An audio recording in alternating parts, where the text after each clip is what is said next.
Hello, everyone. Welcome to Enjoy the Book of Life. And you are familiar with Christian. He's regular on at Enjoy the Book of Life, but something has changed. Something is different about Christian since last we have seen him. Christian, you are a father. And so we've actually had a little bit of a hiatus as you've started to fit into that role. And so today we're going to talk about fatherhood and the lessons you've learned as we went. And actually, we were just catching up a little bit, and that's what we were talking about, some lessons learned. What would you say are some of the key lessons that you've learned over just these first 2 months? Well, thanks, David. Well, what I would definitely say is that, I mean, it's a very good thing. It brings you joy. I've learned that nothing can really prepare you for this. No manual, no YouTube videos can fully prepare you, not even adequately prepare you for fatherhood or parenthood. Let me put it that way. Yeah. And also, you just have to go with it, the way it comes, the role, the responsibility, just assume it and go with it. Definitely, I mean, if you're Christian, I would definitely say, enjoy the process, pray about it, work with your spouse. It means a lot to them, and also is the best way you can show love and support. Hmm. Um, if you have good friends, I've benefited from your advice on different things, and other people as well. If you have good Christian friends, good friends who can help you in the process, not necessarily Christian, but who have been through that, definitely, ask questions, and that will help you a lot. And also learn to accept that you're a human being, that you can be frustrated at times, and not wondering why you're frustrated about this little tiny human being. And make sure that your frustration doesn't last too long, though. Learn to breathe and realize that you're a human being, you need help, and Hmm. it's gonna work. Yeah, yeah, yeah. That's a big one. I think it is a humbling thing. I think it should be humbling that here you are and this little baby, it's a couple days or weeks or months old, or even when they get older, years old, and um, they can be like, why are you doing this? It doesn't make any sense. And I think it's good for you, like me as a father, to be humbled. I think anything that humbles us is good for us. It's the path that Christ took. He humbled himself. And so if we approach it in a spirit of pride, I can figure this out. I can do the right techniques, and I don't need anyone else's help, right? It's going to just increase that frustration. But instead, to approach it humbly, to ask for help, to ask for advice, to pray all the way through the process, and to keep that humble spirit. And again, the sin of pride, where it's like, look at my kids, they're doing right, and those kids over there, they're not. And I think that's a wrong spirit to have. Even, when people talk about pride, it's like, well, you can be proud about some things. If I'm proud of my kids, that's not bad. But I think even that, it's like I'm taking credit, right? And so being thankful, right? Recognizing your blessing and thanking the Lord, and also depending on him, I think is really important. It requires strength, as I'm sure you've already learned. It requires incredible strength and wisdom as well. Yeah, indeed. In my situation, obviously, my wife, I really appreciate women more today. Their strength is definitely something to behold. It's definitely they're strong. They makes you respect them even more. So I really appreciate my wife and all the strength that she's been given. So I also realized that yeah, like you're saying, you definitely need a lot of help from people, from friends and relatives, if possible. Ask for help, admit that you need help. Um, Also, it made me realize that I had to often go back to that passage that says, sons are a heritage from the Lord, children are a reward, are a blessing. At first I was like, how is this a blessing? It's, I'm happy that, oh, look at this little bundle. But then I was like, man, that's, it's a sleepless night, first few week, first week, second week, it was really hard to get, sleep, a lot of work. And I was like, how is this a blessing? So I had to continually think about that. Mm, Is a blessing what I think it is? Is a blessing? What does God mean by blessing? mm, You know, so blessed is the man whose quiver is full of them.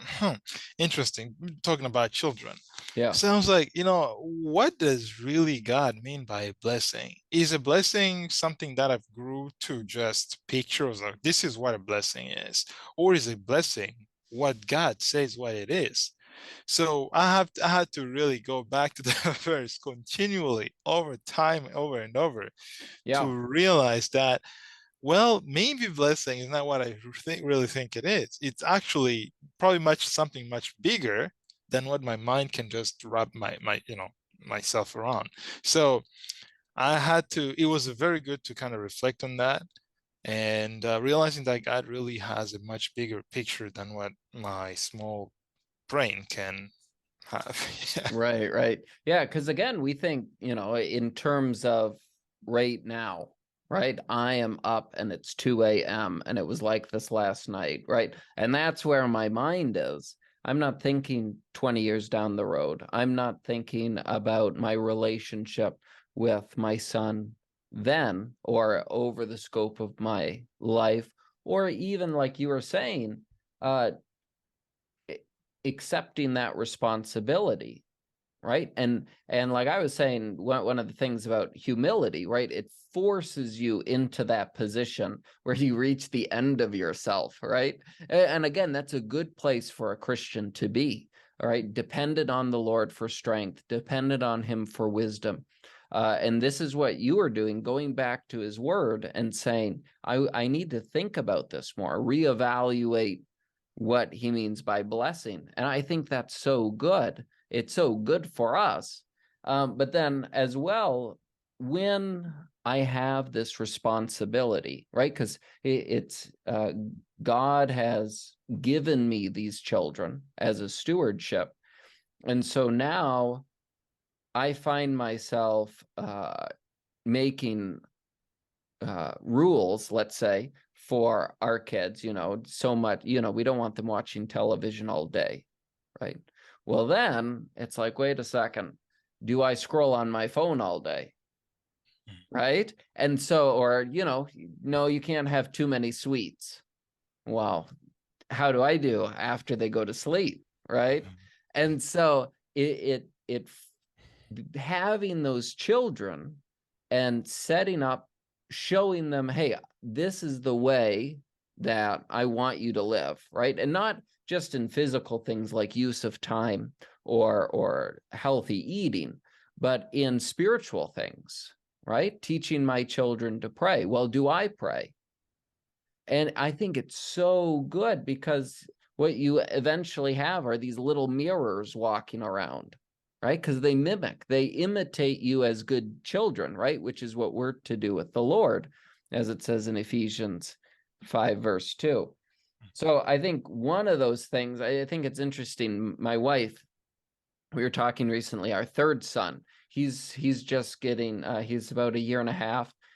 And with the other boys, she would take them for a walk and she would tell them to wave at cars. Oh, there's a car, wave. And they never really did.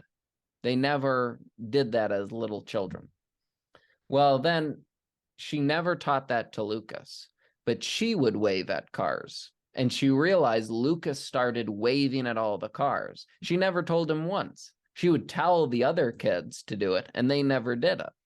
But here, she's just waving, and he's imitating her. And so it's this powerful lesson that it's not based on necessarily what I say to my children, but what I do.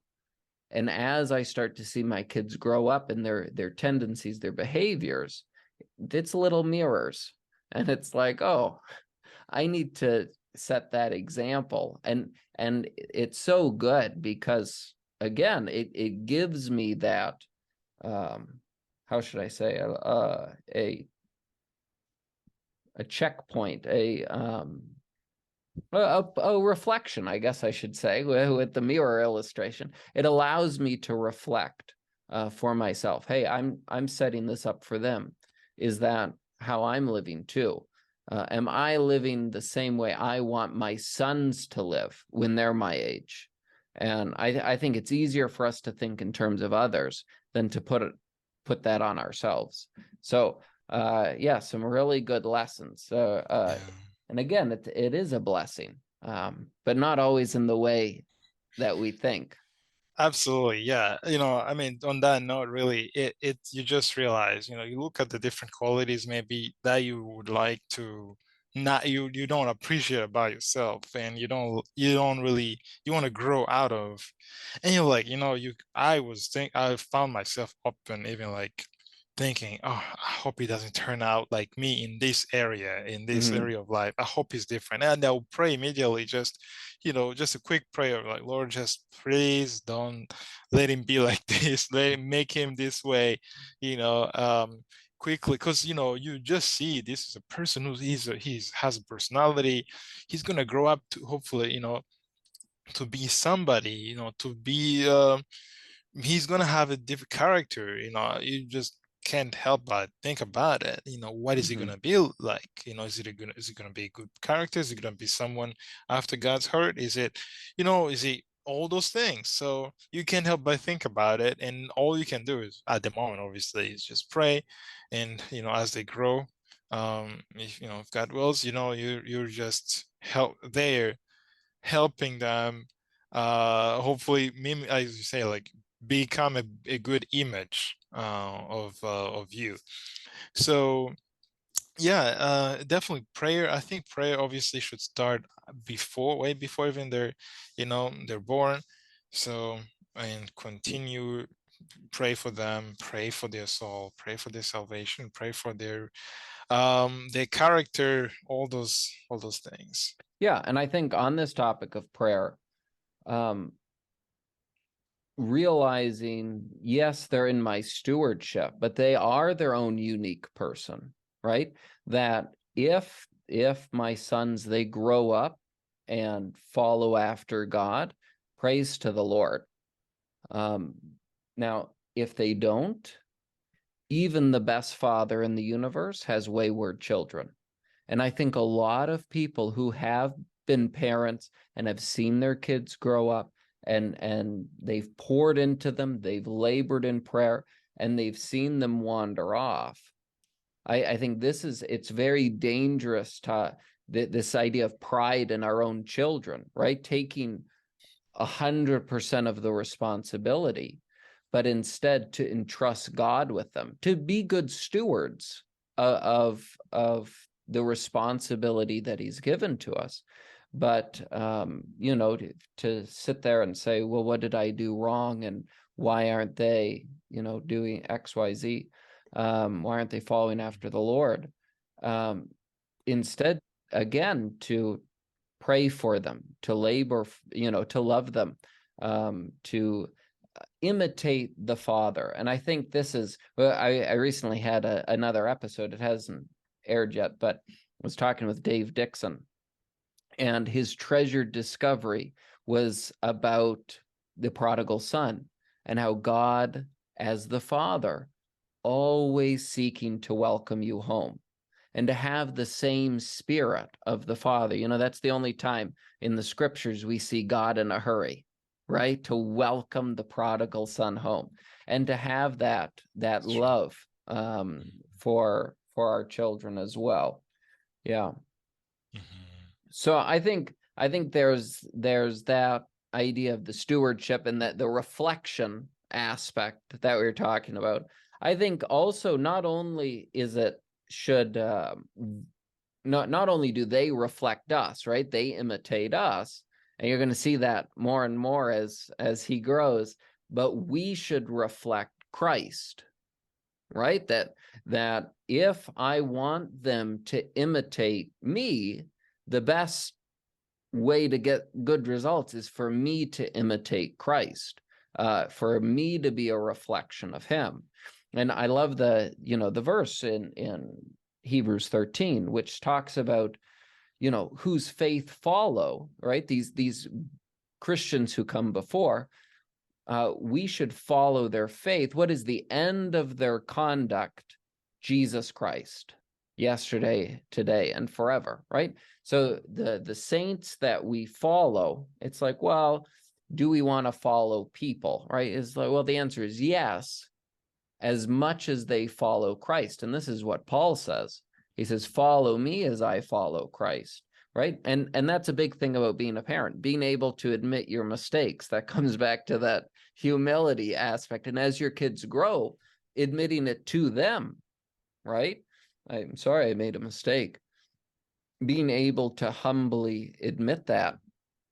But saying, hey, I have these shortcomings, but I want you to be like me as much as I'm like Christ. Any way I deviate, that don't follow that, but follow me as I follow Christ.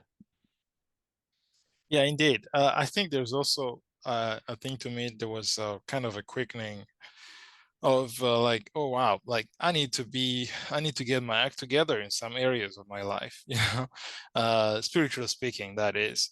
And like, okay, well, so there was kind of a feeling of I need to rush. Oh, Lord, help Mm, me, But then I realized, this is how God wants us to come. Like, don't worry, don't rush, just walk with me. yeah, yeah. Walk with me, don't sprint yet. Just walk with me. If necessary, crawl. I will be by your side. Mm, I will teach you. I will teach you. I will just as long as you look up to me, I will teach you and I will help you with that responsibility that big responsibility in your life. So I think that was a good reminder to just start to walk with the Lord, maybe in a better way than I was before.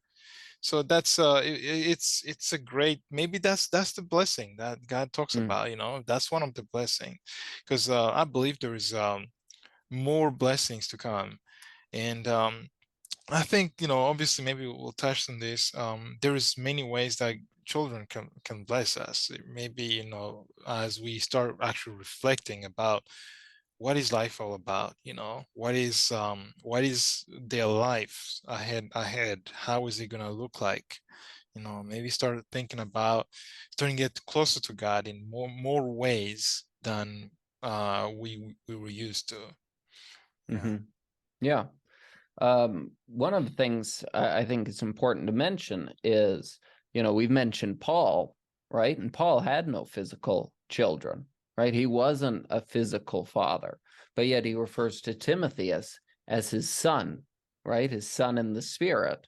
And so I think this is important. These same benefits of taking on responsibility, walking with someone who's younger, nurturing them up, those who aren't fathers can have this same kind of relationship. It's not going to be identically the same, right? You're not going to have to sleep train them or, anything like that.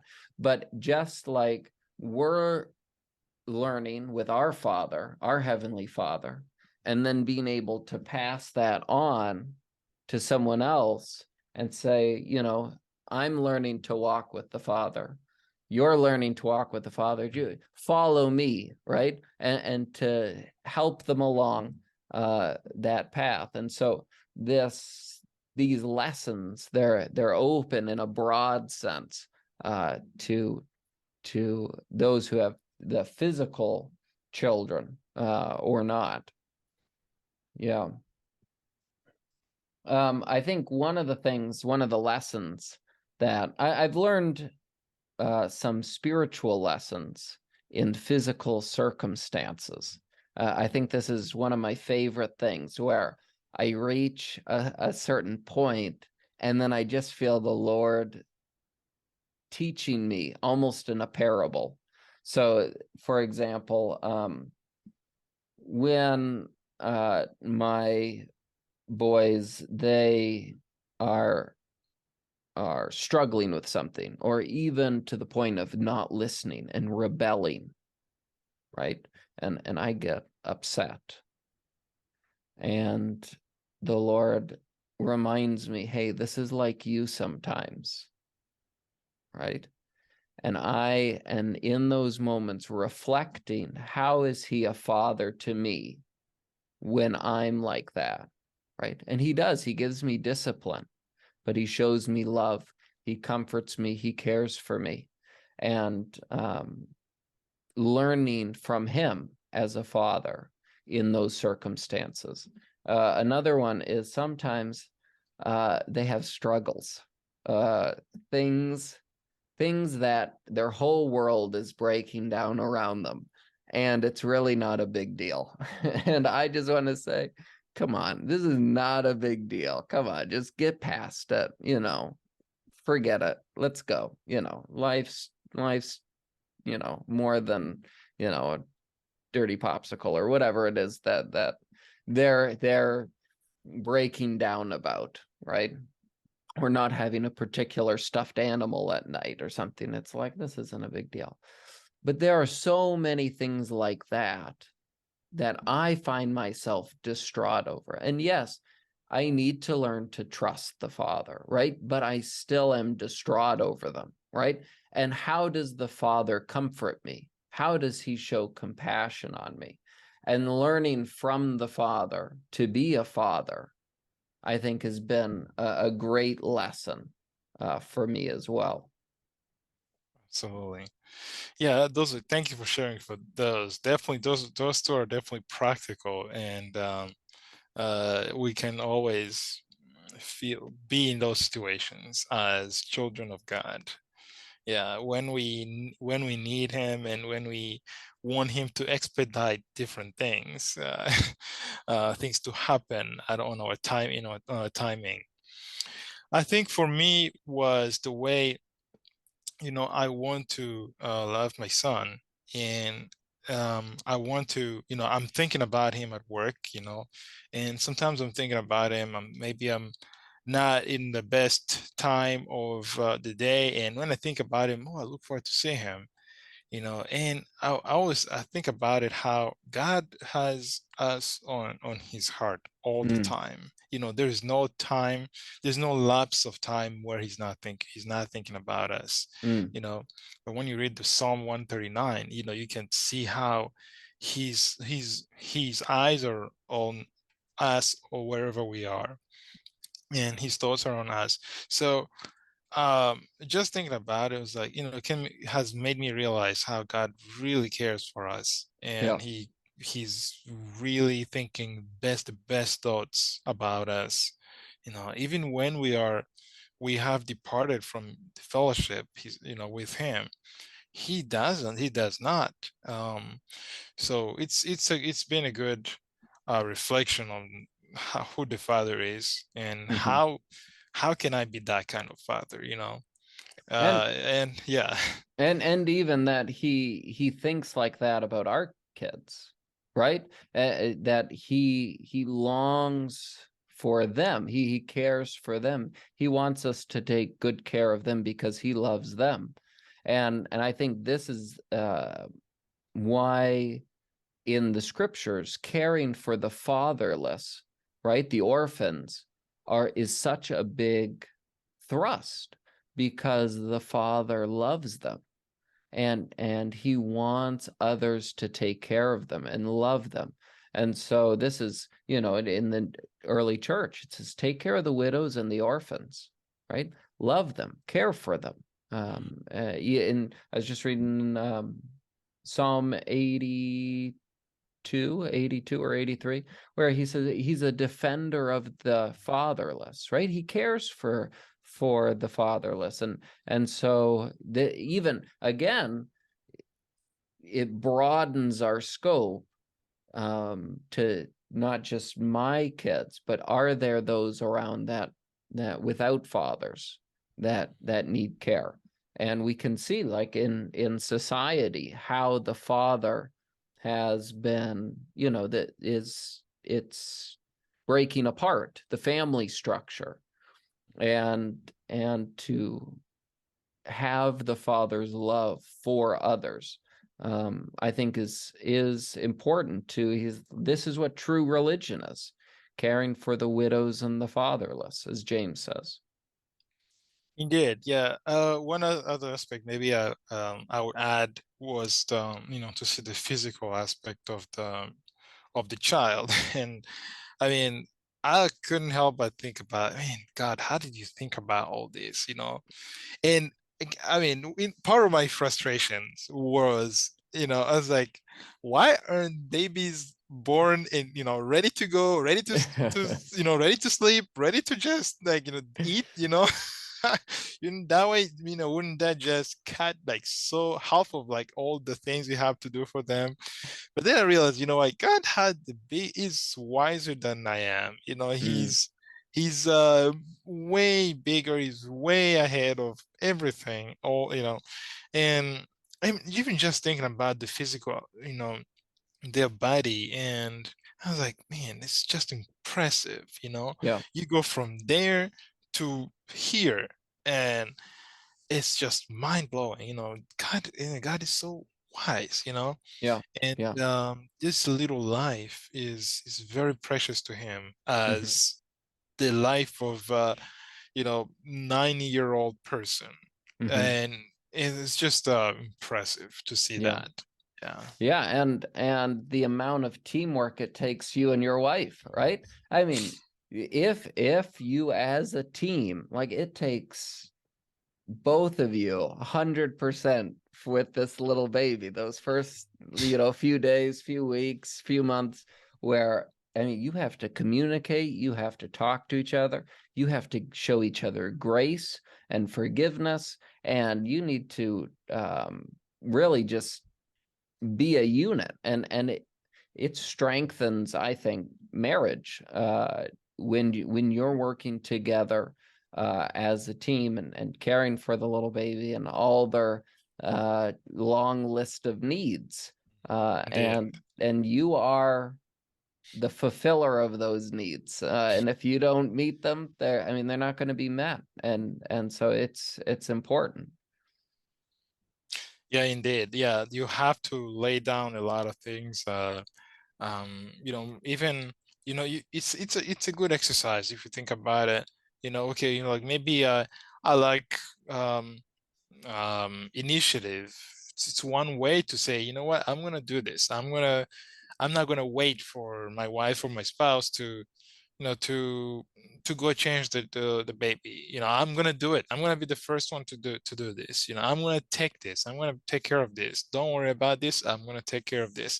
I think it's a good way to grow. There's so many ways you can grow out of this, and I look forward to see how things will be. Yeah. Yeah, yeah. I it was just this is kind of a more of a practical thing for any fathers to be, but I had a little rule for myself that I didn't want there to be anything I didn't know how to do, right? So I never wanted to be put in a situation where I had to hand the baby over and say, "Oh, I don't know how to handle this." Good. So a lot of times my wife, she's like, "Oh, I can do that. No worries." Right. And she was willing, here, give it to me. I'm like, hang on, I haven't done this yet. Show me how. Right. And she'd walk me through, how to swaddle, how to do this, how to do that, all the different components, because I wanted to be able to be in there all the way. And so that was a private rule. I don't know if that's best for everyone or for every couple, but that was just something that I personally had for myself. One thing that I think is really interesting in the scriptures is that we are to be like children. And I think, you get to see a child up close like never before once you become a father, right? You can go to other people's houses or you can babysit. And yeah, you get to experience children a little bit.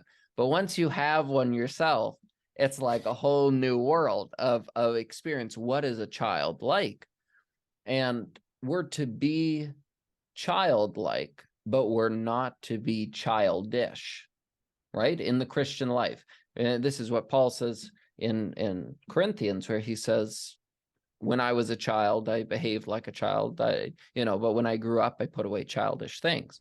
We're not to be childish. And there are certain things about children that we're not to be like. Those are the things we try to train out of the children, right? This child gets mad, you took his toy, so he smacks you across the head with, his Tonka truck. And that's childish. That's not how we're to act. But there are things about children that we grow out of that we need to relearn, that we need to have that childlike faith, that childlike imitation, right? There are things about being a child, that love of the child for their parent that we need to cultivate, that we need to learn as Christians. And as a child, then we can grow up into Christ, as it says in Ephesians 4, right? So we're to put away childish things, to not be childish, but we need to be mature Christians. But one of the ways to be a mature Christian is to be childlike, right? And this is what Jesus says, unless you become like one of these children, right? You'll never see the kingdom of God.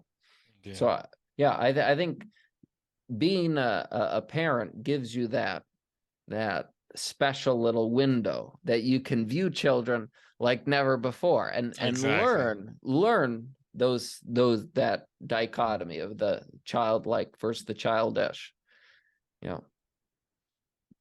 Well, good. It's been exciting uh with 2 months. Is that what you said? You have a two Correct. month Yeah. old? Yeah, that's Mhm. exciting. So maybe we'll have to do a follow-up episode in a few years. But I think Yes. it's important. I think we can learn some valuable lessons along the way. So thank you. Yeah, Yeah. oh, go Mhm. ahead. Yeah, definitely another thing I would add is like, even if you don't have children, there's still ways you can be a big help to a parent, Mhm. or you can grow spiritually by observing or visiting someone who doesn't who has kids. Here's me trying to get some visitors. But uh, it's especially I tend to think about like parents of children of like who have special needs. Mhm. um Things have been going well so far, and I'm really grateful for that. And but I know parents who have special needs children, and the attention they have to give to their children Yeah. is 10 times what I have to give to my baby. And I can't help but think about the work, the stress, all this, the anxiety they have to be going through.